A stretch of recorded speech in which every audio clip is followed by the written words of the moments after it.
Ufattelig. Ufattelige vannstrømningene over muren.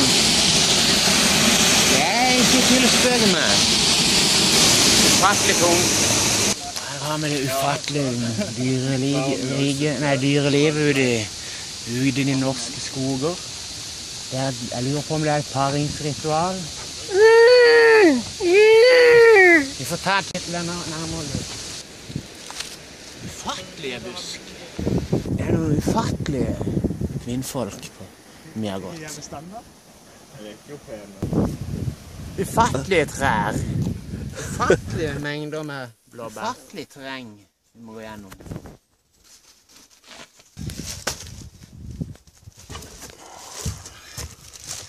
Jeg kom opp det ufattelige fjellet.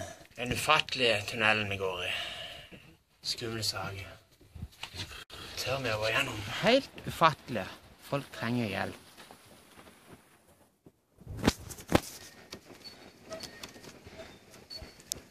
Ufattelig.